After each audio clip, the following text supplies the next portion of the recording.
Hi everyone, নিশ্চয়ই সবাই ভালো আছেন। পূরবী কিচেনে সবাইকে স্বাগত।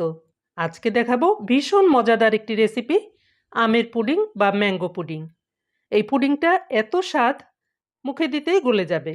বাচ্চা বড় সবারই অনেক পছন্দ হবে। আর তৈরি করাটাও একদম সহজ। মাত্র 4টি উপকরণেই তৈরি করে নিতে পারবেন এই মজার ম্যাঙ্গো পুডিং। এখন তো প্রচুর পরিমাণে পাকা আম পাওয়া যায়, তাই এই রেসিপিটা একবার হলেও ট্রাই করবেন। আশা করি ভালো লাগবে। তো চলুন ভিডিওটি সম্পূর্ণ দেখে নেই। এরপরে যে পাত্রে দুধটা জাল করব সেই পাত্রেই নিয়েছি হাফ লিটার গরুর দুধ। আপনারা প্যাকেটের দুধ অথবা গুঁড়োর দুধ পানিতে গুলিয়েও এটা করতে পারেন, কোনো সমস্যা নেই। এই ঠান্ডা দুধ থেকে 1 চামচ দুধ আমি তুলে রেখেছি। এরপরে চুলার জালটাকে ধরিয়ে জাল করে নেব। দুধ জাল হতে থাক। এখানে আমি 2টি আম নিয়েছি পুডিংটা তৈরি করার জন্য। হাফ লিটার দুধের জন্য হাফ কাপ আমের রস নিতে হবে। তাই আমগুলোকে ভালো করে ধুয়ে রসটা বের করে নেব। আমি আর দেখাচ্ছি না, আপনারা আপনাদের সুবিধা মতো আমের রসটাকে অথবা জুসটাকে বের করে নেবেন। চটকেও নিতে পারেন বা ব্লেন্ডারেও ব্লেন্ড করে নিতে পারেন। তারপরে ছেঁকে নিতে হবে, কোনো রকম পানি দেওয়া যাবে না।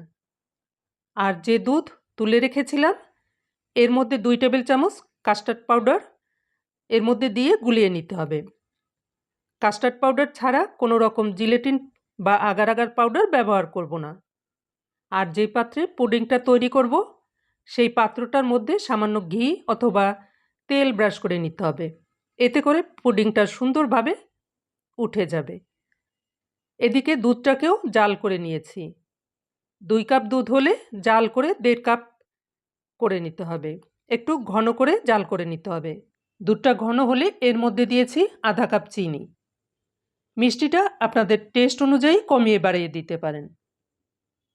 তারপর নেড়েচেড়ে আরও কিছু সময় জাল করে নেব, কারণ চিনিটা দেবার পরে আরও পাতলা হয়ে যায়।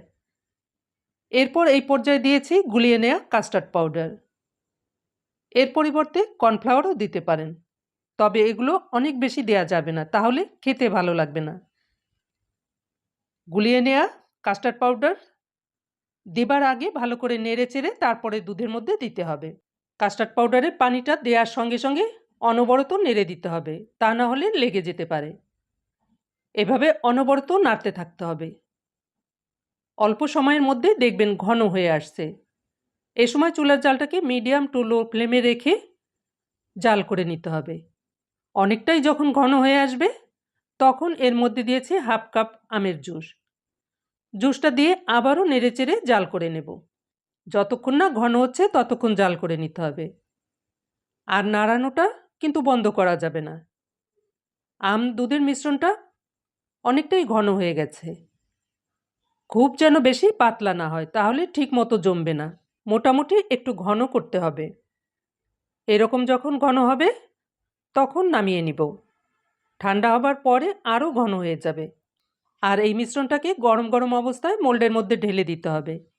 আমি কেক মোল্ড নিয়েছি, আপনারা যে কোনো বাটিতে করতে পারেন, তবে একটু ডিজাইন করা পাত্র নেবেন, এতে করে সুন্দর হবে। এখানে হার্ট মোল্ডে কত সুন্দর লাগছে দেখুন। গরম মিশ্রণটির উপরে ঢাকনা বা প্লেট দিয়ে ঢাকলে ভিতরে পানি পড়তে পারে এবং সহজেই ঠান্ডা হবে না। সম্পূর্ণ মিশ্রণটা দেওয়ার পরে এভাবে একটি ঝাঁপি দিয়ে ঢেকে রাখবো প্রায় 1 ঘন্টা থেকে 2 ঘন্টার জন্য। যতক্ষণ না জমাট বাঁধবে ততক্ষণ ফ্রিজেও রাখা যাবে না। জমাট বাঁধার পরে ঠান্ডা হলে ফ্রিজে রাখতে হবে। আমি 2 ঘন্টা পরে পুডিংটাকে নিয়ে এলাম। প্রথমে এটাকে একটি ছুরির সাহায্যে মোল্ডের চারদিক থেকে ছাড়িয়ে নিতে হবে। দেখুন কত সুন্দর হয়েছে, আপনাদের কেটেও দেখাবো। এরপরে এই মোল্ডের উপর এভাবে একটি প্লেট রেখে মোল্ডটাকে ধরে উল্টিয়ে দিয়েছি। পুডিংটা যদি না পড়ে তাহলে হাত দিয়ে 2-1টা ঘা দিলেই পড়ে যাবে। দেখুন কি সুন্দর লাগছে। এখন কেটে দেখাচ্ছি। দেখতে যেমন সুন্দর হয়েছে, খেতেও তার চেয়ে বেশি মজার। এই গরমের মধ্যে এরকম ঠান্ডা ঠান্ডা পুডিং খেতে ভীষণ মজা লাগে, তাই অবশ্যই ট্রাই করবেন। দেখবেন বাসার সবাই অনেক পছন্দ করবে। দেখলেন তো কত অল্প সময়ে লোভনীয় ম্যাঙ্গো পুডিং তৈরি করে নিলাম। ভিডিওটি ভালো লাগলে অবশ্যই একটি লাইক দিবেন এবং সাবস্ক্রাইব করে আমার চ্যানেলের পাশেই থাকবেন। তাহলে পরবর্তী রেসিপি দেখার অনুরোধ করে এবার রাখছি। Good bye.